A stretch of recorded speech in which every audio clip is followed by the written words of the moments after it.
Bismillahirrahmanirrahim. Students, today we are to discuss chapter 9, General Science 8th class levels PTB. This chapter is about sources and effects of heat energy. इस chapter में हम heat energy के sources देखेंगे कि ये हमें heat energy जो है ये कहाँ से मिलती है, फिर इसके हमने इफेक्ट्स देखने कि इसके असरात क्या होते हैं। Heat is a form of energy, जैसा कि बाकी एनर्जी की फॉर्म्स होती हैं तो हीट भी एनर्जी की एक फॉर्म है।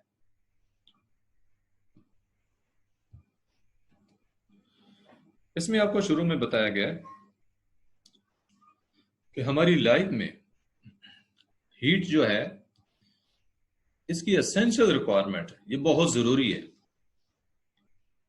हम इस हीट को कहाँ यूज करते हैं। आप हमारी बॉडीज जो हैं इनको वार्म रखने के लिए हमें हीट की जरूरत होती है। इसके अलावा फसलों और फलों के पकने में हीट इस्तेमाल होती है। जमीन का जो एनवायरमेंट का टेम्परेचर है उसको मेंटेन रखने में, अर्थ का एटमॉस्फेयर टेम्परेचर बरकरार रखने में हीट यूज होती है। माउंटेन्स के ऊपर जो ग्लेशियर्स हैं उनकी बर्फ हीट के जरिए मेल्ट होती है, जिससे कि पानी आगे आता है, हमारी नहरों में आता है, फिर नहरों से होता हुआ जो है हमारे खेतों में हम इरिगेशन पर्पसेस के लिए, आपाशी के लिए इस्तेमाल करते हैं। और इसके अलावा कई इंडस्ट्रियल प्रोडक्ट्स हैं जिनको तैयार करने के लिए हम हीट को यूज करते हैं। तो ये बेटे बेसिकली आपको बताया गया है कि हीट का हम कहाँ यूज करते हैं। यानी हमारे जिस्म जो है उनको गर्म रखती है हीट, जो कि गर्म रहना बहुत जरूरी है हमारे सर्वाइवल के लिए, जिंदा रहने के लिए हमारी बॉडी का वार्म रहना बहुत जरूरी है। तो इसमें हीट यूज होती है फसलों के पकने में, फ्रूट्स के पकने में, जमीन के टेम्परेचर के बरकरार रखने में, ग्लेशियर्स के मेल्टिंग में जैसे कि पानी पैदा होता है, और इंडस्ट्रियल प्रोडक्ट्स की तैयारी में हीट यूज होती है। अब इस चैप्टर में बेटे हमने सोर्सेस पढ़ने हैं हीट के, उसके इफेक्ट्स पढ़ने हैं कि उसके असरात क्या होते हैं हीट के, और फिर उसके यूजेस क्या हैं डिफरेंट प्रोसेसेस के अंदर, ये चीजें हम स्टडी करेंगे। First of all sources of heat को देखें। सबसे पहला सोर्स सन का मेंशन किया गया, सूरज, जो कि बिगेस्ट सोर्स है हीट का। अब सूरज से हम तक हीट कैसे पहुंचती है, तो बेटे ये रेडिएशंस की सूरत में पहुंचती है, शॉ की सूरत में पहुंचती है। याद रखें कि जो रेडिएशंस हैं इन्हें एक जगह से दूसरी जगह जाने के लिए मीडियम की जरूरत नहीं होती। तो आपको मालूम है कि सूरज की शुआएं खला से, वैक्यूम में से भी गुजर कर जमीन तक पहुंच जाती हैं। अब खला के अंदर यानी वैक्यूम के अंदर तो कोई मीडियम ही नहीं है, कोई चीज ही नहीं है, वहां पे कोई मटेरियल मीडियम नहीं है। तो फिर भी अगर रेडिएशंस वहां से पास हो जाती हैं तो इसका मतलब इन रेडिएशंस को मीडियम की जरूरत नहीं होती। तो ये इलेक्ट्रोमैग्नेटिक वेव्स की फॉर्म में ये रेडिएशंस चलती हैं। सोलर रेडिएशंस जो हैं इनका काम क्या होता है, एनवायरमेंटल टेम्परेचर को मेंटेन रखती हैं ये सूटेबल लेवल पे, and that is essential for the survival of life. Organisms के जिंदा रहने के लिए एनवायरमेंट के टेम्परेचर का एक सूटेबल लेवल पर मेंटेन रहना, बरकरार रहना, ये जरूरी है।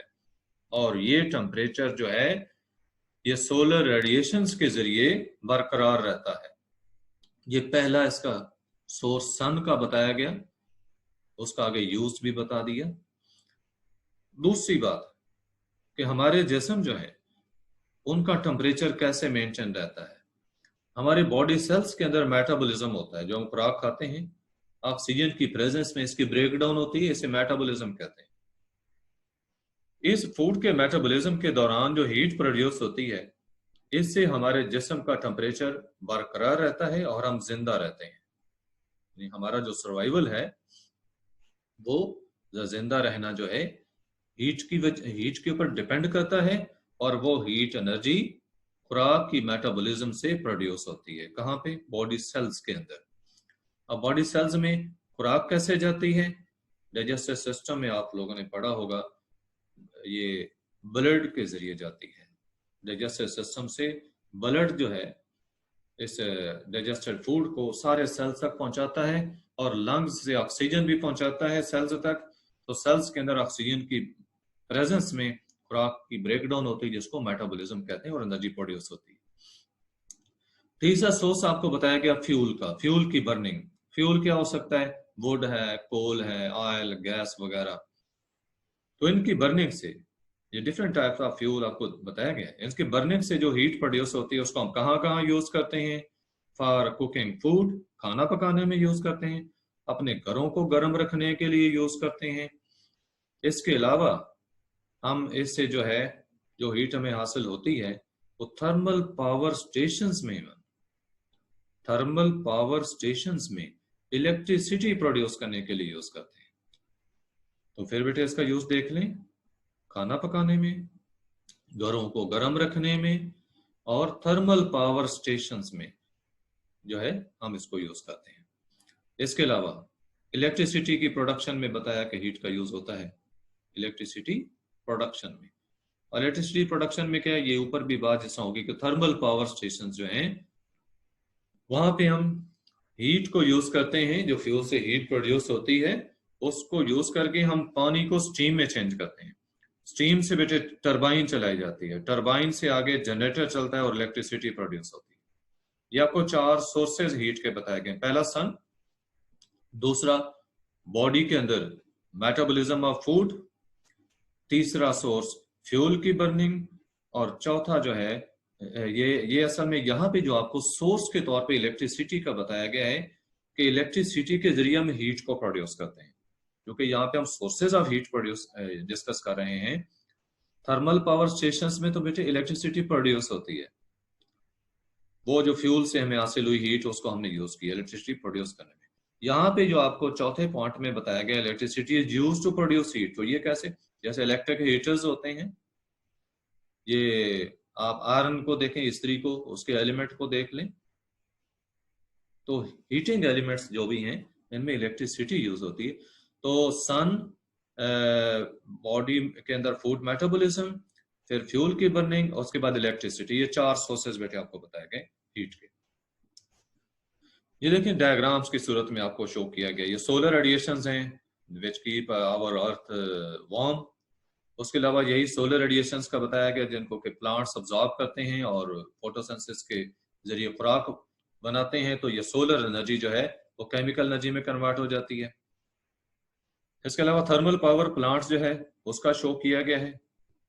थर्मल पावर प्लांट्स में मैं आपको पहले भी बता चुका हूं कि हम हीट के जरिए वाटर को स्टीम में चेंज करते हैं, उससे टरबाइन चलाकर जनरेटर चलाते हैं और इलेक्ट्रिसिटी प्रोड्यूस करते हैं। ये इलेक्ट्रिसिटी वाला सोर्स बताया गया, इलेक्ट्रिक हीटर है तो उसमें इलेक्ट्रिसिटी यूज करते हैं हीट प्रोड्यूस करने के लिए। ये डिफरेंट सोर्सेस थे हीट के। अब इनके इफेक्ट्स को देखें। बेटे कोई भी मटेरियल ऑब्जेक्ट है, मटेरियल ऑब्जेक्ट में मैटर से बनी हुई चीज, वो किससे बनी है? टाइनी पार्टिकल, छोटे छोटे जरात से मिलकर वो बनी है। और वो जरात क्या है? एटम्स हो सकते हैं या मॉलिक्यूल्स हो सकते हैं। यानी हमारी कोई भी जो मटेरियल ऑब्जेक्ट्स हैं, चीजें हैं, वो एटम्स और मॉलिक्यूल्स से मिलकर बनी है। जब हम उस ऑब्जेक्ट को हीट करते हैं तो रिजल्ट क्या होता है? वो ऑब्जेक्ट एक्सपैंड करता है।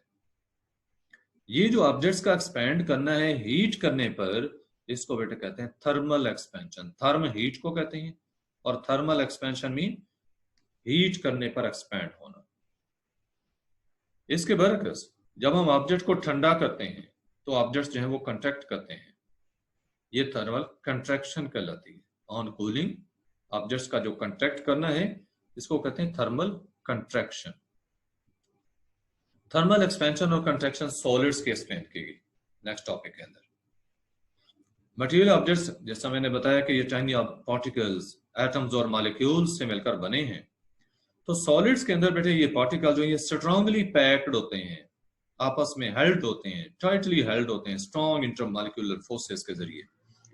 और इन पार्टिकल्स के अंदर सिर्फ वाइब्रेटरी मोशन होती है। वाइब्रेटरी मोशन क्या होती है? To and fro motion about fix positions, यानी जिस जगह वो पार्टिकल होता है वो उस जगह के थोड़ा सा आगे पीछे जो है वो मूव करता है, और किसी किस्म की मोशन इसमें सॉलिड में नहीं होती। लेकिन जब हम हीट करते हैं सॉलिड्स को, जब हम हीट कर देते हैं तो सॉलिड के पार्टिकल्स की जो ये वाइब्रेटरी मोशन होती है ये फास्ट हो जाती है। जब मोशन फास्ट हो जाए तो मॉलिक्यूल्स जो होते हैं they start pushing each other further apart. Molecules जो हैं they push each other further apart, वो एक दूसरे को दूर दूर पुश करते हैं। और इस पुश करने का रिजल्ट क्या होता है कि सॉलिड एक्सपैंड्स, वो जो सॉलिड होता है वो एक्सपैंड कर जाता है। अब इसी तरह ये आपको नेक्स्ट डायग्राम में देखें, ये इस डायग्राम में आप देख रहे हैं कि जब सॉलिड को हमने हीट किया है तो वाइब्रेटरी मोशंस बढ़ गई हैं और सॉलिड के पार्टिकल एक दूसरे को पुश कर रहे हैं further apart. Molecules are pushing each other further apart, तो सॉलिड एक्सपैंड कर जाएगा। अब दूसरा केस कौन सा है कि जब हम सॉलिड को ठंडा करते हैं तो ये पार्टिकल्स की जो मोशन है इट स्लोज डाउन। जब पार्टिकल्स की मोशन स्लो डाउन हो जाती है तो सॉलिड कंट्रैक्ट कर जाता है।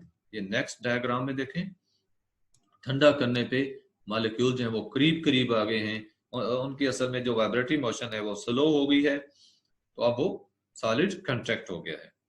ये थर्मल एक्सपेंशन और कंट्रैक्शन सॉलिड्स के अंदर आपको एक्सप्लेन की गई कि सॉलिड एक्सपैंड कैसे करता है और कंट्रैक्ट कैसे करता है। तो बेटे आपको याद रहना चाहिए कि उसके पार्टिकल्स की वाइब्रेटरी मोशन फास्ट हो जाती है हीट करने पर तो वो एक्सपैंड कर जाता है, और ठंडा करने पर वाइब्रेटरी मोशन जो है इट स्लोज डाउन, तो इससे सॉलिड कंट्रैक्ट कर जाता है। ये एक आपको एक्टिविटी बताई गई है। इसमें आपने बेटे ये करना है कि ये देखें, ये एक आपने मेटल बॉब लिया है, मेटल सफियर है, मेटल गोला सा है, एक ये रिंग है और इधर जो है ये क्लम्प है, ये आयरन का स्टैंड है, ये चेन ली हुई है, आयरन चेन है। आपने इस मेटल सफियर को आयरन चेन के साथ बांध कर यहां स्टैंड के साथ बांध देना है, और जो रिंग है उसको क्लम्प के जरिए आपने यहां फिट किया है। आपने इस मेटल बाल को या सफियर को इस रिंग के ऊपर से रखना है तो वो रिंग के अंदर से पास हो जाएगा, नीचे गुजर जाएगा। इससे ये जाहिर हो रहा है कि रिंग का साइज इतना है कि ये बाल उसके अंदर से गुजर जाता है। अब बेटे आपने स्पिरिट लैंप या बर्नर जो है वो लेना है और इस बाल को आपने यहाँ रिंग से पहले बाहर निकाल लेना है और बाहर निकालकर इसको हीट करना है। हीट करने के बाद आपने दोबारा इसको जो है वो उसी रिंग के ऊपर रखना है। आप देखेंगे कि अब वो रिंग के अंदर से पास नहीं हो रहा, हालांकि रिंग वही है, मेटल का सफियर भी वही है। तो अब हीट करने पे क्या फर्क पड़ गया? तो बेटे यही एक्सपेंशन है। वो जो मेटल का सफियर था अब वो एक्सपैंड कर गया है, उसके पार्टिकल्स का, जैसा मैंने बताया कि वाइब्रेटरी मोशंस फास्ट हो जाती हैं। अब इसकी फास्ट मोशंस मॉलिक्यूल्स ने एक दूसरे को पुश किया फर्दर अपार्ट, और ये सॉलिड सफियर जो था मेटल का ये एक्सपैंड कर गया है, इसका वॉल्यूम बढ़ गया है, साइज बढ़ गया है, और यही वजह है कि उस रिंग में से नहीं गुजर पा रहा। अब आप ऐसे करें बेटे कि इसको ठंडा करें, इसके ऊपर पानी डालें, इसको ठंडा करें। जब ये ठंडा होगा तो दोबारा इस रिंग के ऊपर रखेंगे तो इसमें से पास हो जाएगा। अब क्या वजह है, दोबारा क्यों पास हो गया? क्योंकि ठंडा करने पर वाइब्रेटरी मोशन स्लो डाउन हो गई और पार्टिकल्स जो हैं वो अब दोबारा करीब करीब हैं और सॉलिड कंट्रैक्ट हो गया है।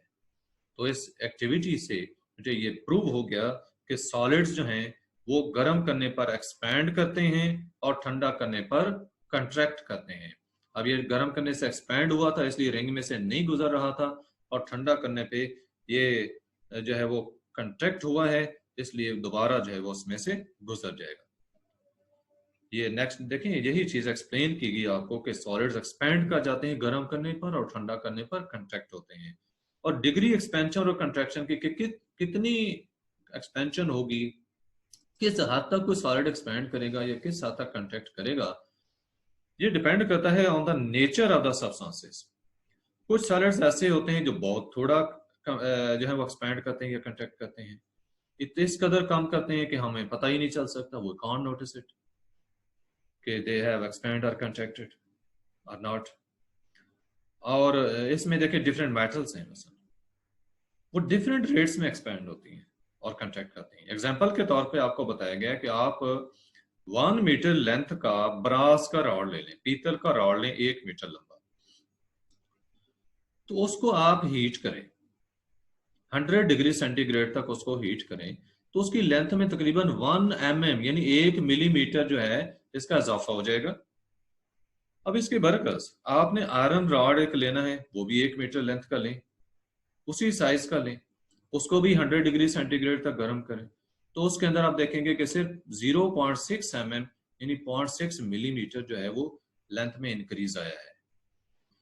अब बेटा देखिए फर्क किस चीज का है, हमने एक ही लेंथ के दोनों ऑब्जेक्ट लिए थे, एक ही साइज था दोनों का, लेकिन एक जो है वो ब्रास का था रॉड और दूसरा आयरन का रॉड था, तो दोनों में एक्सपेंशन डिफरेंट आई है।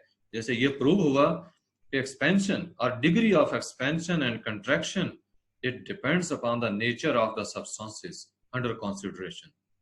कुछ सॉलिड ज्यादा एक्सपेंड करेंगे, कुछ थोड़े करेंगे। इसी चीज को बेटा यहाँ अप्लाई किया गया है।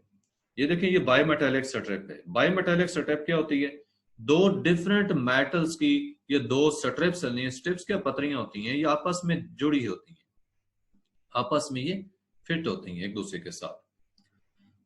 इसमें यहाँ पे जो बायमेटालिक स्ट्रिप ली गई है, ये ऊपर जो स्ट्रिप है वो ब्रास की है और नीचे जो है वो आयरन की ली गई है। टू मेटल्स यहाँ पे जो लिए गए हैं वो ब्रास और आयरन लिए गए, ऊपर ब्रास है नीचे आयरन की स्ट्रिप है। इसको बेटे आप आम रूम टेम्परेचर पे आप देख रहे हैं कि ये सीधी बिल्कुल स्ट्रेट है। अब आप इसको गर्म करें तो हीट करने पे आपने देखा कि ये बेंड हो गई।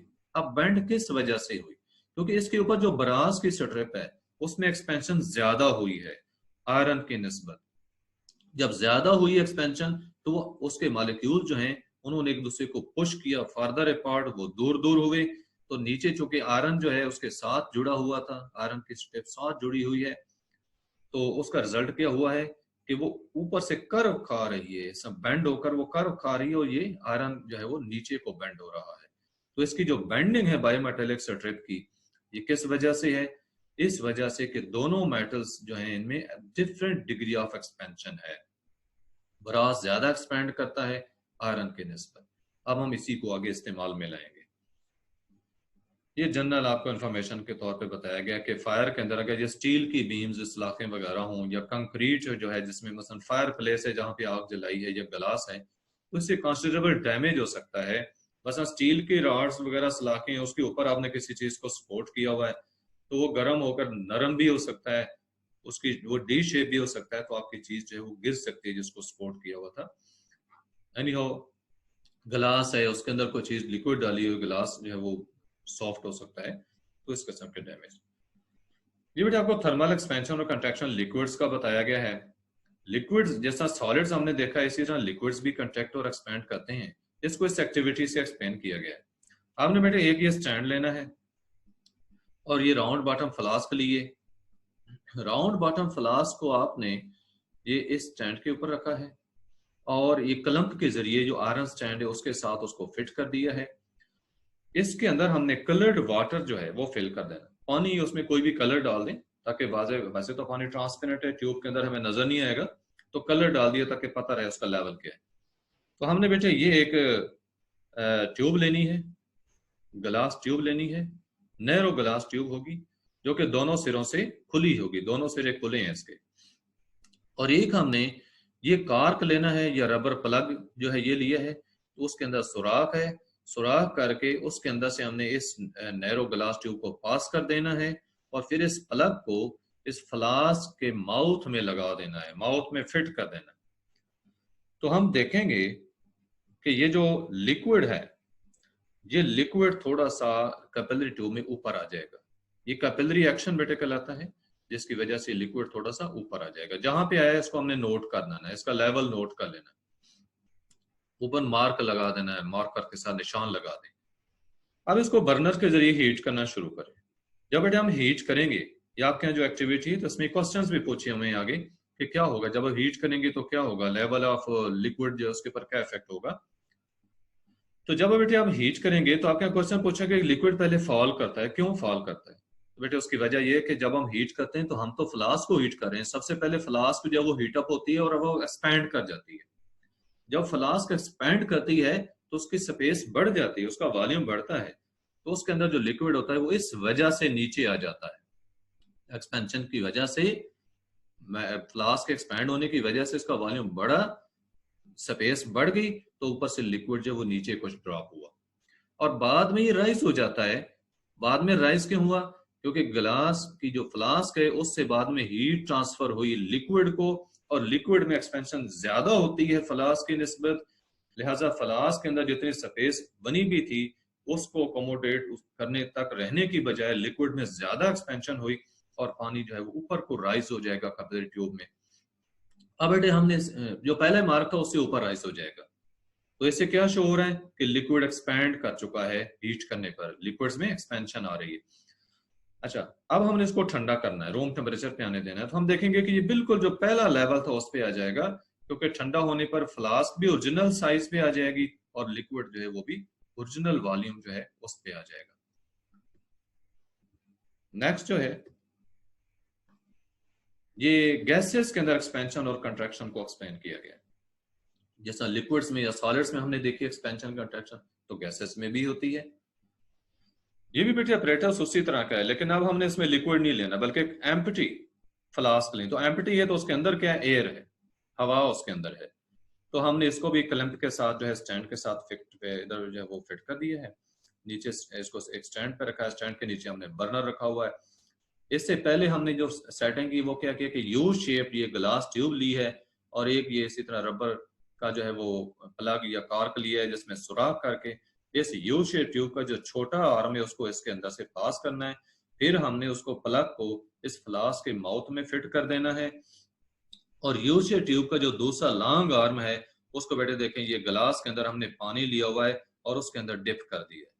तो यहाँ भी आप देखेंगे कि इस कैपिलरी ट्यूब में पानी थोड़ा ऊपर आ जाएगा, ये इस लेवल से थोड़ा ऊपर आ जाएगा कैपिलरी एक्शन की वजह से। यहाँ पे तो अब ये गैस के प्रेशर की वजह से नीचे गया ना, जो बबल आप देख भी रहे हैं, पहले इसका लेवल ऊंचा होगा। अब बेटे हमने जहाँ पे पानी का लेवल उसको हमने मार्क कर लेना है, निशान लगा देना है। अब हमने फ्लास्क को हीट करना शुरू करना है।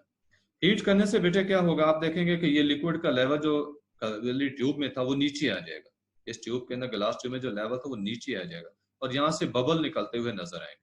अब ये बबल कहाँ से आ रहे हैं और लिक्विड का लेवल ड्रॉप क्यों हुआ है? बेटे फ्लास्क के अंदर हवा थी, जब आपने फ्लास्क को गर्म किया है तो हीट ट्रांसफर हुई गैस को, गैस एक्सपैंड हुई है, मॉलिक्यूल्स अब दूर दूर हो गए एक दूसरे से, तो एक्सपेंशन की वजह से ये गैस जो है इस ट्यूब के अंदर राइज हुई, ट्यूब के अंदर से होकर वही हवा जो इस फ्लास्क के अंदर थी अब वो ट्यूब के जरिए होती हुई इधर आई है, यहाँ जो पानी था उसके ऊपर प्रेशर पड़ा इसलिए पानी नीचे हुआ है और ये वही हवा है जिसके ये बबल्स बाहर निकल रहे हैं। तो बेटे इस एक्टिविटी से हमने ये भी प्रूव कर दिया कि गैसेस भी एक्सपैंड करती हैं। पहले हमने देखा कि सॉलिड्स में एक्सपेंशन आती है, फिर हमने लिक्विड्स में एक्सपेंशन देखी, तो अब ये गैसेस में एक्सपेंशन जो है उसको एक्सप्लेन किया गया। इसमें जो जो ऑब्जर्वेशन वगैरह यहाँ जो क्वेश्चंस पूछे गए ये मैंने आपको एक्सप्लेन कर दिए।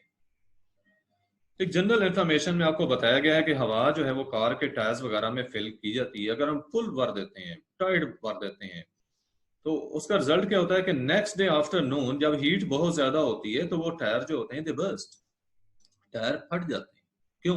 क्योंकि गैस जो टायर के अंदर थी वो एक्सपैंड करती है हीट करने पर और अब उसको ज्यादा स्पेस चाहिए और हमने टायर को तो पहले ही इतना भरा हुआ है कि जितनी टायर की स्पेस थी वो सारी ऑक्युपाइड थी, इसलिए मजीद चूंकि टायर में गुंजाइश नहीं थी तो वो बस्ट हो गया। ये बेटे आपको कुछ एप्लीकेशंस बताई गई हैं इसकी एक्सपेंशन और कंट्रैक्शन ऑफ सॉलिड्स की। जब हमने एक्सपेंशन कंट्रैक्शन सॉलिड्स लिक्विड और गैसेस को एक्सप्लेन कर लिया है और पता चल गया कि एक्सपेंशन होती तो हम उसको अपने इस्तेमाल में ला रहे हैं। इससे बेटे पहली एक्टिविटी आपको बताई गई है, एप्लीकेशन इसको हम कहेंगे, ये है रिवेटिंग। रिवेटिंग क्या होती है? ये बेटे ये होती है रिवेट। ये आपको दो रिवर्ट्स देगी, एक ये रिवर्ट शो की, एक ये रिवर्ट, ये दो रिवर्ट आपको दिखाई गई है, ये आप देखें साइड पे। तो रिवर्ट जो है ये सिलेंड्रिकल से स्मूथ शाफ्ट होती है। इस शाफ्ट का एक सिरा देखें ये स्वोलन है, ठीक है, ये सिरा एक जो है वो स्वोलन है यानी थिक होता है, मोटा होता है, और जो दूसरा सिरा है इसको हम हेड कहते हैं, ये जो स्वोलन एंड है इसको हम हेड कहते हैं, और जो उसका दूसरा सिरा होता है वो क्या होता है? स्मूथ होता है। दूसरा सिरा जो है वो फ्लैट होता है, ये सिरा बिल्कुल इसका फ्लैट होता है और इसको हम बक टेल कहते हैं। ये देखिए इधर लिखा हुआ भी आपके यहाँ, फ्लैट को बक टेल कहते हैं। इस रिवेट को हम गर्म करके मेटल प्लेट्स को जोड़ने के लिए इस्तेमाल करते हैं। तो मेटल प्लेट्स को जैसा जोड़ना है, ये देखें जोड़ा गया जैसा मेटल प्लेट्स को जोड़ा जा रहा है, इस प्रोसेस को कहते हैं रिवेटिंग। ये दिखा हुआ रिवेटिंग, वो प्रोसेस है जिसके जरिए मेटल प्लेट्स आपस में जोड़ी जाती हैं। बड़ा आसान सा तरीका बेटे इसका कि जिन दो मेटल प्लेट्स को हमने जोड़ना होता है, एक इनको हम एक दूसरे के ऊपर रखते हैं। एक दूसरे के ऊपर रखने के बाद हम इनमें से होल जो है वो ड्रिल करेंगे, सुराख ड्रिल करेंगे। सुराख कितना होगा, इस रिवेट के साइज का सुराख होता है।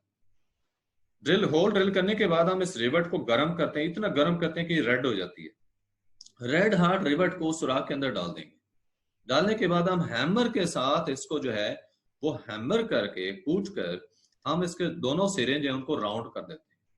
बोथ एंड्स को हम राउंड कर देंगे। जब बेटे हमने इसको गर्म किया हुआ है तो इसकी लेंथ ज्यादा हो जाती है, एक्सपैंड करने की वजह से लेंथ जो है वो ज्यादा हो जाती है। और उसी हार्ड स्टेट में हमने इसके दोनों सिरे जो हैं उनको हैमर कर दिया है, राउंड कर दिया है, बिल्कुल टाइट हमने कर दिया है हैमर करके। जब ये ठंडी होगी तो कंट्रैक्ट होगी।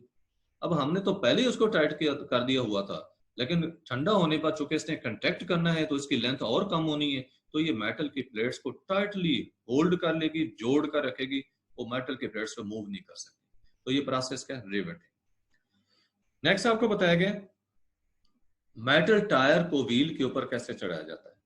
तो ये कार्ड्स के व्हील्स हैं, ये कार्ड का व्हील शो किया गया है और ये मेटल का जो है वो टायर है। मेटल के टायर का जो साइज होता है बेटे वो इस कार्ड के साइज से थोड़ा सा कम होता है जब वो रूम टेम्परेचर पे, यानी जब वो कोल्ड स्टेट में। जब हमने इस मेटल टायर को व्हील के ऊपर चढ़ाना होता है, वुडन व्हील के ऊपर, वुडन व्हील कहाँ यूज होते हैं, कार्ड्स वगैरह में यूज होते हैं। हम इसको हीट करते हैं, हीट करने से इसका साइज बढ़ जाता है और ये इजीली जो है इस वुडन व्हील के ऊपर चढ़ाया जा सकता है। जब हम इसको व्हील के ऊपर चढ़ा लेते हैं तो हम इसको ठंडा कर लेते हैं। ठंडा करते हैं तो वो कंट्रैक्ट करता है और टाइटली जो है वो फिट हो जाता है व्हील के ऊपर। दोबारा सुन लें, ये मेटल टायर है और ये कार्ड का व्हील है। मेटल टायर का साइज कार्ड के व्हील से कम है जब वो ठंडा है। जब हम इसको गर्म करते हैं तो इसका डायमीटर बढ़ जाता है, इसका साइज बढ़ जाता है और ये इजीली उस टायर के ऊपर फिट हो जाता है, यानी चढ़ाया जाता है। अभी तो हम चढ़ा देंगे ना, गर्म करके इसको चढ़ा देंगे टायर के व्हील के ऊपर। चढ़ाने के बाद हम उसको ठंडा करते हैं, पानी डालेंगे, वो ठंडा हो जाएगा। अब ठंडा होने पर उसने कंट्रैक्ट करना है, जैसा सॉलिड्स हम देख चुके हैं कि ठंडा होने पे कंट्रैक्ट करते हैं। अब कंट्रैक्ट होने के बाद क्या होगा कि चूंकि उसका ओरिजिनल साइज तो इसके व्हील के साइज से कम था, तो व्हील को टाइटली होल्ड कर लेगा, फिर इसके ऊपर से वो जो है वो रिमूव नहीं होगा, निकलेगा नहीं। नेक्स्ट आपको बताया गया एक्सेल को व्हील में कैसे फिट करते हैं। ये एक्सेल है, ये व्हील है। ये मेथड बेटे मोस्टली यूज होता है ट्रेन के व्हील्स के अंदर एक्सेल को फिट करने के लिए। और इस मेथड में हम एक्सपेंशन की बजाय कंट्रैक्शन की जो प्रॉपर्टी है वो यूज करते हैं। जो एक्सेल का डायमीटर होता है वो व्हील के हब से थोड़ा सा बड़ा होता है। ये देखें, ये व्हील है, इसकी ये हब शो की गई। अब व्हील की हब से एक्सेल का साइज थोड़ा सा बड़ा, ये एक्सेल है। एक्सेल का सिरा आप देख रहे हैं, ये सारा एक्सेल है, इसका सिरा जो व्हील के अंदर आना है, हब के अंदर जाना है, वो जरा बड़ा है। तो हम क्या करते हैं, हम इस एक्सेल को लिक्विड नाइट्रोजन में रखते हैं। लिक्विड नाइट्रोजन का टेम्परेचर बेटा होता है -196 डिग्री सेंटीग्रेड। तो हम इसको इस लिक्विड नाइट्रोजन में रखेंगे तो ये ठंडा होगा। ठंडा होने पर कंट्रैक्ट करेगा और कंट्रैक्ट करने के बाद इसका साइज चूंकि थोड़ा सा कम होगा तो ये हब के अंदर इजीली लगाया जाए। ये देखिए साइज को शो किया कि पहले से कम हो गया। अब ये हब के अंदर फिट हो सकता है। जब हब के अंदर फिट हो जाएगा उसके बाद इसको हम जस्ट रूम टेम्परेचर पे ले आएंगे, तो रूम टेम्परेचर पे आने पे वो दोबारा एक्सपैंड करेगा और व्हील के अंदर फिट हो जाएगा, फिर ये निकलेगा नहीं इसमें से इजीली। तो ट्रेन के जो व्हील्स होते हैं तो उनके अंदर बेटे एक्सेल को इस तरह से फिट किया जाता है कि उसका साइज थोड़ा बड़ा होता है। हम ठंडा करके उसको कंट्रैक्ट करते हैं, फिर वो फिट हो जाता है रूम टेम्परेचर पे। जब वो ठंडा होता है तो टाइटली इसके अंदर ही फिट रहता है, निकलता नहीं। बायोमेटेलिक स्टेप्स की एप्लीकेशन शो की गई, जो आपको पहले बायोमेटेलिक स्टेप मैंने बताई है, थर्मोस्टेट्स में इस्तेमाल होती है। अब थर्मोस्टेट्स क्या होते हैं, ये वो डिवाइस होता है जो कि इलेक्ट्रिकल अप्लायंसेस के अंदर टेम्परेचर को कंट्रोल करने के लिए यूज होता है। टेम्परेचर को किसी भी लेवल पे हम सेट कर सकते हैं, जैसा इलेक्ट्रिक आयरन है, इस्त्री है, हीटर है, रेफ्रिजरेटर्स हैं, एयर कंडीशनर्स हैं, ओवन हैं, स्टोव्स हैं। तो इनमें इवन के फायर अलार्म्स हैं, तो उनके अंदर टेम्परेचर को किसी खास लेवल पे हमने सेट करना होता है तो हम थर्मोस्टेट इस्तेमाल करते हैं, और थर्मोस्टेट के अंदर क्या होता है, ये बायोमेटालिक स्ट्रिप्स होती हैं। इन्हीं का आगे देखें, ये इलेक्ट्रिक आयरन में यूज बताया गया। इलेक्ट्रिक आयरन के अंदर बेटे देखें, इसमें जब करंट इसके हीटिंग एलिमेंट से पास होता है, ये इसका हीटिंग एलिमेंट है, ये नीचे जो शो किया गया वेवी फॉर्म। जब इसके अंदर से करंट पास होता है तो ये हीट अप हो जाता है, गर्म हो जाता है, और ये एक स्प्रिंग के जरिए, इधर ये है बायोमेटालिक स्ट्रिप, ये जो आप देख रहे हैं इधर लेबल भी की बायोमेटालिक स्ट्रिप है, ये उस बायोमेटालिक स्ट्रिप के साथ कनेक्टेड है इस स्प्रिंग के जरिए। तो स्प्रिंग के थ्रू हीट पहुंचती है बायोमेटालिक स्ट्रिप तक, और वो बायोमेटालिक स्ट्रिप भी गर्म हो जाती है। यहाँ पे बायोमेटालिक स्ट्रिप जो है ये कांटेक्ट था, इधर से देखें ये बाहर से लीड आ रही है, ये एक करंट का रास्ता है, ये दूसरा है, और दोनों जो हैं, ये दोनों जो टर्मिनल हैं वो यहाँ पे कनेक्ट हो रहे हैं आपस में। ये कांटेक्ट जो है बायोमेटालिक स्ट्रिप के जरिए, जब ये हीटअप होता है एलिमेंट और बायोमेटालिक स्ट्रिप भी गर्म होती है, तो गर्म होकर वो एक्सपैंड करती है। अब अनइक्वल एक्सपेंशन आनी है उसमें, मतलब नीचे को बरास से ऊपर को आयरन है तो ये ऊपर को बेंड करेगी, ये कांटेक्ट पॉइंट जो है वो ब्रेक हो जाता है, तो सर्किट ब्रेक हो जाता है, साथ ही हमारी जो आयरन है इस्त्री है वो बंद हो जाती है। ये इसके ऊपर देखिए टेम्परेचर कंट्रोल सिस्टम, ऊपर एक पेज सा लगा होता है, अगर हम उसको टाइट कर देते हैं, थोड़ा सा टाइट कर दें, तो बायोमेटालिक स्ट्रिप को वो नीचे पुश करके रखेगा। अब बहुत ज्यादा गर्म होने पर ये कांटेक्ट पॉइंट ब्रेक होता है, यानी हम इस चीज को हल्का या तेज कर सकते हैं इस बटन के जरिए।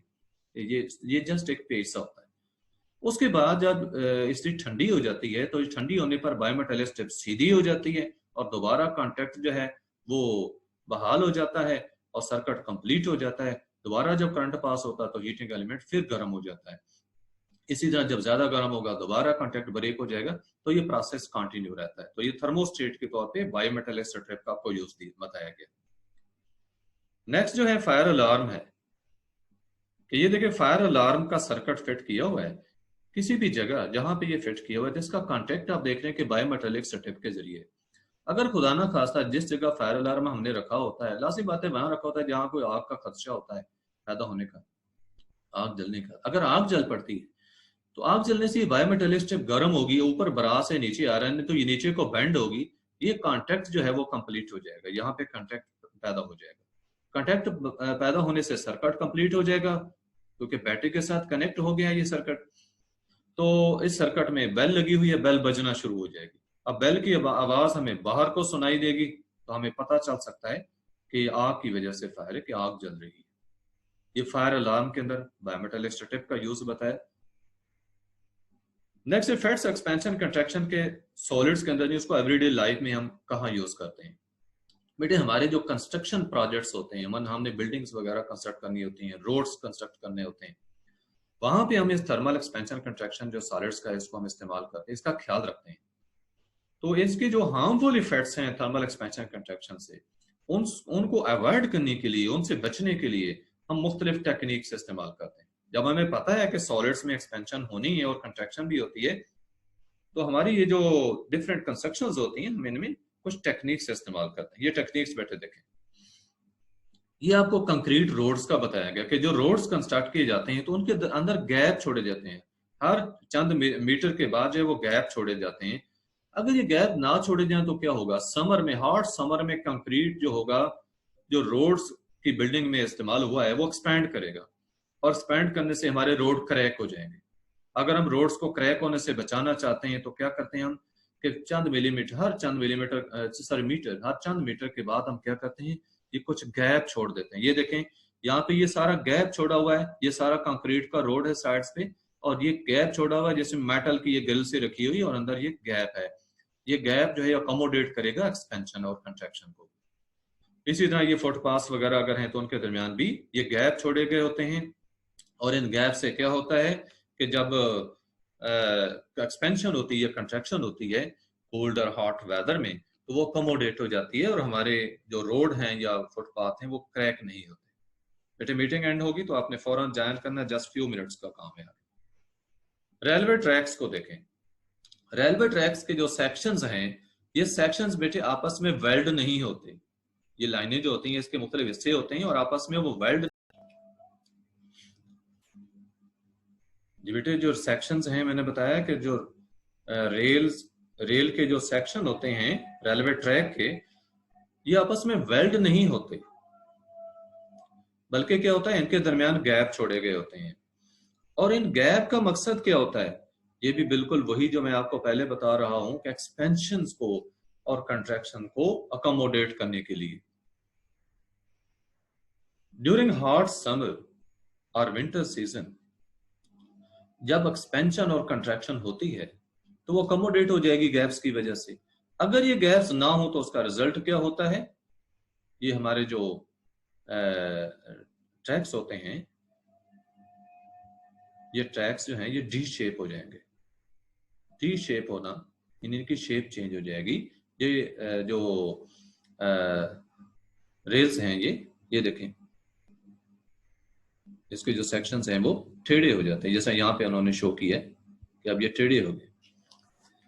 तो डी शेप होने की सूरत में क्या होगा? ये डेंजरस होंगे कि आप ट्रेन तो इसके ऊपर से नहीं पास हो सकती। तो जो गैप छोड़े गए होते हैं उन गैप्स की वजह से एक्सपेंशन इनका अकोमोडेट हो जाता है उन गैप्स में, तो ये टेढ़े नहीं हो पाते। ये जो है वो रेलवे ट्रैक के जो है वो सेक्शंस का शो किया आपको, जो कि आपस में हेल्ड नहीं है बल्कि गैप्स थे वहां पे। नेक्स्ट बेटे शो किया गया आपको ये ब्रिजेस का। ब्रिजेस की कंस्ट्रक्शन में बेटे ये गर्डर यूज होते हैं, आयरन के गर्डर हैं जो यूज होते हैं। ये आपको शो किया, ये सारा गर्डर है पूरी लेंथ। इस गर्डर के बेटे जो इसका एक सिरा होता है वो फिट होता है, एक सिरे को हम फिक्स कर देते हैं, और जो दूसरा सिरा होता है वो रोलर्स के ऊपर रखा गया होता है। ये रोलर्स हैं जो नीचे रखे गए, रोलर्स। और रोल इवन के इसके आगे ये आप देखें ये थोड़ा सा गैप भी छोड़ा हुआ है। अब इस गैप का मकसद क्या है कि ड्यूरिंग समर जब एक्सपेंशन आती है इस रॉड में, इस गर्डर में, तो ये रोलर के ऊपर आगे को मूव कर जाएगा, तो एक्सपेंशन अकोमोडेट होगी।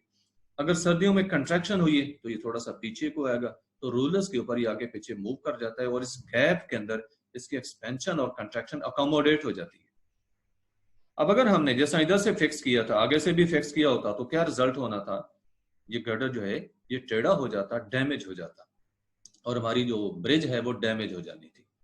तो इस डैमेज से बचने के लिए इसका एक सिरा हमने सिर्फ एक सिरा फिट किया है, फिक्स किया है, दूसरा सिरा हमने लूज रखा है गड ऐसे इन रोलर्स के ऊपर, और आगे गैप भी छोड़ा है तो accommodate expansion and contraction. Next आपको शो किया गया ओवरहेड पावर लाइंस का और टेलीफोन वायर्स का।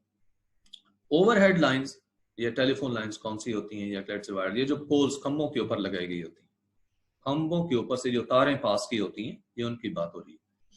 तो इनके अंदर बेटे ये थोड़ा सा थोड़ा सा सैग होता है। ये देखिए ये सैग कहलाता है। सैग क्या होता है? झुकाव। थोड़ा सा इनको ढीला रखा गया है, इनको ढीला छोड़ा गया है थोड़ा सा। और इस ढीला छोड़ने का, ये सैग देने का मकसद क्या है कि जब सर्दियों के मौसम में ये वायर्स कंट्रैक्ट करेंगी तो कंट्रैक्शन की वजह से क्या होगा कि ये स्नैप यानी इनकी स्नैपिंग यानी ये ब्रेकिंग नहीं होगी वायर्स की। ये क्या होगा, थोड़ा सा सैग जो वो कम हो जाएगा। ये देखिए इतनी ढीली तार थी, थोड़ी सी टाइट हो जाएगी, थोड़ी सीधी हो जाएगी, लेकिन ये नहीं है कि वो ब्रेक हो जाएगी। अगर हमने ये सैग ना छोड़ा होता तो उसका क्या रिजल्ट आना था? इस तार में बहुत ज्यादा खिंचाव आना था और इसके टूटने का खतरा था। दोबारा सुन लें, ये खंभों के ऊपर से जो तारें पास की गई होती हैं, वो बिजली की तारें हों या टेलीफोन के वायर्स हों, तो इनमें बेटे थोड़ा सा सैग दिया गया था। ये थोड़ा सा ढीली छोड़ी गई होती हैं, बेंड होता है, झुकाव होता है। तो उसका क्या मकसद होता है कि जब सर्दियों के मौसम में ये तारें कंट्रैक्ट करें तो ये सैग थोड़ा सा कम हो जाएगा, तो कंट्रैक्शन अकोमोडेट होगी। अब वो तार जो है वो टूटने से बच गई है, तार ब्रेक नहीं हुई। इस गर्मियों में अगर वो ज्यादा एक्सपेंड करती है तो फिर भी कोई मसला नहीं, सैग थोड़ा ज्यादा हो जाएगा। नेक्स्ट जो है ये पाइप्स का शो किया है। पाइप्स के अंदर जिनके अंदर से हॉट या कोल्ड लिक्विड या गैस पास होती है, फ्लो करती है, तो इनके अंदर हम ये बैंड छोड़े होते हैं, ये बड़े बैंड दिए होते हैं उनको। इन बैंड्स का भी यही मकसद होता है कि गर्म होकर अगर एक्सपैंड करेंगे तो ये बैंड थोड़ा ज्यादा हो जाएगा, और अगर ठंडा होने पे ये कंट्रैक्ट करते हैं तो ये बैंड थोड़ा कम हो जाएगा। तो एक्सपेंशन और कंट्रैक्शन दोनों अकोमोडेट हो जाएंगी, और हमारे पाइप जो हैं वो क्रैक नहीं होंगे, ना टूटेंगे ना टेढ़े वो खराब होंगे, टेढ़े होंगे। नेक्स्ट आपको यूजेस बताए गए हैं एक्सपेंशन और कंट्रैक्शन ऑफ लिक्विड्स के। थर्मोमीटर जो है ये बताया गया। तो लिक्विड्स के अंदर जो प्रॉपर्टी हमने पहले एक्सप्लेन की है कि लिक्विड एक्सपैंड भी करते हैं और कंट्रैक्ट भी करते हैं। तो हम इनको इस एक्सपेंशन या कंट्रैक्शन को डिफरेंट टेक्निक्स में यूज करते हैं। यहाँ पे एक एग्जांपल आपको दी गई है थर्मोमीटर की, जिसमें या तो मरकरी यूज होता है या फिर अल्कोहल यूज होता है इसके बल्ब के अंदर। थर्मोमीटर बेटे वो डिवाइस है जिसके जरिए हम किसी भी ऑब्जेक्ट का टेम्परेचर जो है उसको नोट कर सकते हैं। तो जब इस थर्मोमीटर का बल्ब हम हार्ट ऑब्जेक्ट के ऊपर रखते हैं, ये वाला बल्ब, इसको हार्ट ऑब्जेक्ट के ऊपर रखते हैं, तो इस बल्ब के अंदर जो लिक्विड होता है वो मरकरी हो या अल्कोहल हो तो वो एक्सपैंड करता है। तो बल्ब के साथ आगे ये capillary tube, fine capillary tube होती है जो ऊपर तक जा रही है। तो इसके अंदर ये लिक्विड एक्सपैंड करके ऊपर जाएगा। ये कैपिलरी ट्यूब जो है इवेक्यूएटेड होती है अंदर से। तो ये इसके अंदर ये लिक्विड एक्सपैंड करके ऊपर को जा रहा है। अब इसके ऊपर ये ग्रेडिंग होती है, कैलिब्रेटेड होता है, डिफरेंट हाइट्स पे क्या क्या टेम्परेचर पॉसिबल हो सकता है उसके मुताबिक ये ग्रेडिंग इसकी होती है, कैलिब्रेशन होती है। बस ये फ़ारेनहाइट स्केल है, इधर सेल्सियस स्केल दिया गया है। तो उस ऑब्जेक्ट का टेम्परेचर हम यहाँ आसानी से जो है वो नोट कर सकते हैं।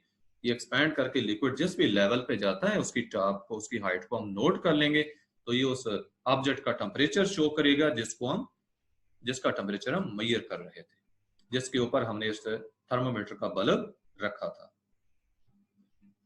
जनरल इंफॉर्मेशन के तौर पे बताया गया आपको कि व्हीकल के जो टायर्स होते हैं या वॉलीबॉल या बास्केटबॉल्स वगैरह होते हैं, हॉट वेदर में एक्सपैंड करते हैं क्योंकि उनके अंदर गैस होती है, एक्सपैंड करती है। रिजल्ट क्या होता है कि टायर्स वगैरह या बाल जो है वो बस्ट कर जाते हैं, फट जाते हैं हॉट वेदर में। अब इस चीज को मद्देनजर रखते हुए जो हमारी सोडा वाटर बॉटल्स होती हैं, इनके बोटे आपने देखा कि ऊपर से कुछ जगह खाली छोड़ी गई होती है। तो बेटा ये इसका याद रखें, ये इसलिए नहीं होती कि उन्होंने बोतल में थोड़ा सा लिक्विड कम डाला है अपनी बचत के लिए। बच्चा तो जो है साइड वे हो ही गई है, लेकिन इसका असल मकसद जो है वो ये था कि स्पेस जो है वो प्रोवाइड की जाए for expansion of the gas. तो उसके अंदर गैस फिल की हुई है, लिक्विड में भी एक्सपेंशन आनी है, जो गैस इसके अंदर है उसके भी एक्सपैंड करना है गर्म होने पर हॉट वेदर में। तो उस एक्सपेंशन को अकोमोडेट करने के लिए वो खाली जगह को छोड़ी गई थी। अगर वो खाली जगह ना छोड़ी हो तो बेटे वो जो बॉटल हमारी होती है सोडा वाटर टैंक्स की, वो ब्रेक हो सकती है। उसकी ब्रेकेज से उसको बचाने के लिए स्पेस छोड़ी गई होती है, ऊपर से कुछ खाली छोड़ा गया होता है। ये आपको पिकुलियर बिहेवियर वाटर का शो किया गया है। पिकुलियर मीन मखसूस, खास बिहेवियर वाटर का है जो बाकी लिक्विड से डिफरेंट है। बट आपको मालूम है कि जब भी हम लिक्विड को हीट करते हैं तो वो एक्सपैंड करता है, उसका वॉल्यूम बढ़ता है, और जब हम उसको ठंडा करते हैं तो लिक्विड जो है वो कंट्रैक्ट करता है, उसका वॉल्यूम कम होता है। अब इसके बरकस पानी के अंदर ये बिहेवियर थोड़ा सा डिफरेंट है। वो कैसे कि पानी को जब हम हीट करते हैं तो 0 डिग्री से लेकर 4 डिग्री तक पानी बजाय एक्सपैंड करने के कंट्रैक्ट करता है और इसका वॉल्यूम कम होता है। अब मैस तो उतना ही रहता है, वॉल्यूम कम होता है तो डेंसिटी बढ़ जाएगी। जब डेंसिटी बढ़ती है तो उसका रिजल्ट क्या होता है कि ये वाला पानी हैवी हो जाता है और सरफेस वाला पानी फॉर एग्जांपल है, जैसे ये आगे आप पॉन्ड्स में देखेंगे कि सरफेस वाला पानी जब ठंडा होगा तो वो नीचे चला जाएगा। ऊपर वाली मसलन लेयर है, इसका टेम्परेचर जब कम होगा वो नीचे 4 डिग्री पे पहुंचेगा तो वो हैवी होगा, वो नीचे चला जाएगा। इसी तरह जो और दूसरी लेयर होगी फिर उसका टेम्परेचर इसी तरह कम होगा, वो भी नीचे चला जाएगा। तो 0 से 4 डिग्री तक ये क्या है, कंट्रैक्ट हुआ है, इसकी डेंसिटी बढ़ी है और वो हैवी हुआ है, वो नीचे चला जाए। लेकिन जब वो ठंडा होता है 4 डिग्री से 0 डिग्री तक की तरफ ले आते हैं इसको, अब एक्चुअली तो इसको क्या करना था, कंट्रैक्ट करना चाहिए था, लेकिन ये एक्सपैंड करता है। 4 डिग्री से 0 की तरफ आता है तो ये एक्सपैंड करता है। अब एक्सपैंड करेगा तो वॉल्यूम बढ़ेगा और डेंसिटी कम होगी। अब जब 0 डिग्री पे पानी जो है वो फ्रीज होकर बर्फ बनती है, तो बर्फ जो कि पानी से हल्की है तो बर्फ ऊपर तैरती रहती है। ये देखिए नेक्स्ट ग्लास के अंदर बर्फ जो है वो ऊपर टॉप पे शो की, लिक्विड नीचे है और बर्फ जो है वो टॉप पे है, आइस जो है फ्लोट करती है। और इस प्रॉपर्टी, ये जो पिकुलियर बिहेवियर वाटर का है, इसकी वजह से एक्वेटिक लाइफ सर्वाइव करती है अंडरनीथ फ्रोजन लेक्स कि ऊपर से। ये देखें नेक्स्ट पिक्चर में आपको शो किया गया कि ये लेक जो है ऊपर बर्फ जमी हुई है, नीचे फिश सर्वाइव कर रही है। अब उसकी वजह क्या है, इसको मैं यहाँ पे एक्सप्लेन कर रहा हूँ इसी डायग्राम में। बेटे ये पानी का कोई भी रिजर्वायर है, कोई लेक है, कोई भी रिजर्वायर पानी का देख लें, ऊपर से रात को शदीद सर्दी पड़ी तो जो टॉप लेयर है उसका टेम्परेचर कम हुआ। जैसे उसका टेम्परेचर कम हुआ तो मैंने आपको बताया है कि पानी जो है इसका टेम्परेचर जब कम होगा तो उसका रिजल्ट क्या होना है, 4 डिग्री सेंटीग्रेड तक टेम्परेचर जब कम होता है तो पानी क्या करता है, ये कंट्रैक्ट करता है, बजाय एक्सपैंड करने के ये कंट्रैक्ट करेगा 4 डिग्री सेंटीग्रेड तक। जब ये कंट्रैक्ट करेगा तो उसका रिजल्ट क्या होना है, यानी ये 4 डिग्री भी देख लें कैसे हुआ। सरफेस वाला टेम्परेचर, जो सरफेस लेयर का टेम्परेचर पहले मसलन था 20 डिग्री होगा, वो ऐसा ऐसा कम होता होता 19 डिग्री, 18, 17, सो ऑन चलता चलता 6 डिग्री, 5 डिग्री, 4 डिग्री तक आएगा तो वो सरफेस पे ही रहे, बल्कि 5 डिग्री तक आएगा तो सरफेस पे ही रहेगा। अब जब 4 डिग्री टेम्परेचर आएगा तो उसका रिजल्ट क्या हो रहा है, 4 डिग्री तक तो वो क्या कंट्रैक्ट कर रहा है, यानी टेम्परेचर उसका मुसलसल कम हो रहा है ना, तो वो उसका रिजल्ट क्या हो रहा है, वो कंट्रैक्ट कर रहा है, उसकी डेंसिटी बढ़ रही है। इसको टॉप लेयर कोई भी बैठे ये क्लियर आपको होना चाहिए कि जैसे टॉप लेयर का टेम्परेचर मतलब 20 डिग्री से कम हुआ है तो वो कंट्रैक्ट हुआ है। जब कंट्रैक्ट हुआ है तो दूसरे पानी, जो नीचे वाला पानी, उसकी निस्बत वो हैवी हो गया है और वो नीचे चला जाएगा, वो बॉटम की तरफ चला जाएगा। इसी तरह जो उसके फिर दूसरी लेयर होगी उसका टेम्परेचर कम होगा, वो भी नीचे चला जाएगा। ये पानी सरफेस वाला ठंडा होकर मुसलसल नीचे चलता जाएगा अनटिल के सरफेस का टेम्परेचर जब 4 डिग्री होगा तो 4 डिग्री सेंटीग्रेड टेम्परेचर वाला पानी भी जो है वो नीचे ही जाएगा, ये नीचे आ गया। अब उसके बाद जब सरफेस का टेम्परेचर 4 डिग्री से कम होगा तो उसके ऊपर क्या इफेक्ट होगा, 4 डिग्री से कम हुआ, मसलन 3 डिग्री हुआ है, तो अब वो वाटर क्या करेगा, एक्सपैंड करेगा, बजाय कंट्रैक्ट करने के वो एक्सपैंड करेगा, नहीं उसकी डेंसिटी कम होगी। और ये आप देख रहे हैं कि सबसे नीचे जो लेयर है वो पानी की है 4 डिग्री वाली, जो 3 डिग्री वाला पानी होगा उसके ऊपर होगा, 2 डिग्री वाला होगा वो उसके ऊपर होगा, जो 1 डिग्री वाला है वो उसके ऊपर, 0 डिग्री पे बर्फ बनी है तो वो टॉप पे रहेगा क्योंकि ये सबसे हल्का होगा। ये जितनी ये लेयर्स हैं पानी की जो आप देख रहे हैं, तो 0 डिग्री पे बर्फ बन गई, बर्फ हल्की है, बाकी लेयर्स जो वाटर की उनकी निस्बत वो टॉप पे रहेगी। अब ऊपर से पानी जमना शुरू हुआ, सबसे पहले टॉप लेयर जो है वो फ्रीज होगी, फिर उसके बाद उसके नीचे वाली लेयर, फिर उसके नीचे वाली लेयर, तो ये ऊपर से नीचे लेक फ्रीज होना शुरू हुई है। रात को ये प्रोसेस कंटिन्यू रहेगा, तो नीचे वाली लेयर्स जो है इनका टेम्परेचर 4 डिग्री बरकरार रहेगा, एक्वेटिक लाइफ सर्वाइव करती रहेगी। तो बेटे अभी ये सारी लेक जो है वो फ्रीज नहीं हो पाई होती कि दिन हो जाता है, रात खत्म हो जाती है, सूरज की छाएं पड़ती हैं और ये जितनी बर्फ होती है मेल्ट हो जाती है और दोबारा पानी जो है वो बन जाता है। तो इस तरह एक्वेटिक लाइफ सर्वाइव करती रहती है, एक नेचुरल सिस्टम है। और पानी के अंदर ये उसका ये अनमलस बिहेवियर या उसको पिकुलियर बिहेवियर कहते हैं, जिस वजह से सारी जो लेक है वो फ्रीज नहीं हो पाती, ये वाटर रिजर्वायर सारे फ्रीज नहीं हो पाते और एक्वेटिक लाइफ सर्वाइव करती है। ये यहाँ पे आपको सिर्फ यही बताया गया है कि पानी जब बर्फ में चेंज होता है तो एक्सपैंड करता है, तो लाजिम बात है कि जब बर्फ पानी में चेंज होगी तो वो कंट्रैक्ट करेगी। ये देखिए आपने आइस के जो है वो क्यूब्स लेने हैं और गिलास उससे भर लेना है। अब इसके अंदर जो कुछ खाली जगह रह जाती हैं इनकी ज्योमेट्री की वजह से, आपने पानी डालकर इस गिलास को ब्रिम यानी किनारे तक जो है एज तक भर लेना है, फिर उसको साइड से उन्होंने कहा कि ये साफ कर लेना, वाइप आउट ओवरफ्लोड वाटर जो है उसको साफ कर लेना। इसको आप क्या करेंगे कि इसको आप रख दें कुछ देर के लिए, मेल्ट होने दें, आइस को मेल्ट होने दें। जब आइस मेल्ट होगी तो उसके बाद आप देखेंगे कि इसका लेवल जो है वो थोड़ा सा ड्रॉप हो जाएगा। उन्होंने पूछा ना what does it happen, observe what happens to the water level in the glass, तो वाटर लेवल के ऊपर नीचे आ जाएगा। फिर नीचे पूछा ऐसा क्यों हुआ, ऐसा इसलिए हुआ कि बर्फ जब मेल्ट हुई है, पानी में कन्वर्ट हुई है, तो उसका रिजल्ट क्या है, वो कंट्रैक्ट हुई। बर्फ 0 डिग्री पे थी, जब वो पानी में चेंज हुई है तो वो कंट्रैक्ट हुई है, इस वजह से उसको थोड़ी स्पेस चाहिए थी, तो वॉल्यूम कम हुआ है। यही वजह है कि पानी का लेवल इसमें थोड़ा सा नीचे। इस एक्टिविटी से वो करें आप क्या कंक्लूड करते हैं, क्या नतीजा निकालते हैं, तो इससे नतीजा ये निकाला जा रहा है कि वाटर कंट्रैक्ट करता है कब, जब बर्फ से पानी बनता है, यानी जब बर्फ मेल्ट होती है और पानी बनता है तो वो कंट्रैक्ट करता है पानी। या हम कह सकते हैं कि 0 डिग्री से 4 डिग्री तक की तरफ पानी को अगर गर्म करके ले जाएं तो पानी कंट्रैक्ट करता है बजाय एक्सपैंड करने के, और जब कंट्रैक्ट कर रहा है तो उसको थोड़ी स्पेस चाहिए, यही वजह है कि उसका लेवल कम हो गया। तो बेटे नतीजे में दोबारा कंक्लूजन बता रहा हूं कि पानी जब हम हीट करते हैं, 0 डिग्री पे बर्फ है उसको हीट करते हैं तो 4 डिग्री तक टेम्परेचर बढ़ाते हैं तो पानी मुसलसल क्या कंट्रैक्ट करता है, उसकी डेंसिटी बढ़ती है, वॉल्यूम उसका कम होता है, और 4 डिग्री से ज्यादा टेम्परेचर हो तो तब वो एक्सपैंड करना शुरू करता है। इसी तरह आप दूसरी साइड पे देखें कि जब हम पानी का टेम्परेचर कम करते हैं तो 4 डिग्री तक पानी जो है वो कंट्रैक्ट करता है, लेकिन 4 डिग्री से मजीद कम टेम्परेचर करें तो वो एक्सपैंड करना शुरू कर देता है, और मजीद अब उसको कूल करते जाएं, 0 डिग्री पे लें तो बर्फ बनती है, तो 0 डिग्री पे वो एक्सपैंड कर चुका होता है और उसका वॉल्यूम ज्यादा हो जाता है। तो बेटा याद रखें कि पानी के अंदर जो ये एक्सपेंशन होती है बर्फ बनने पर ये 9% होती है, 9%।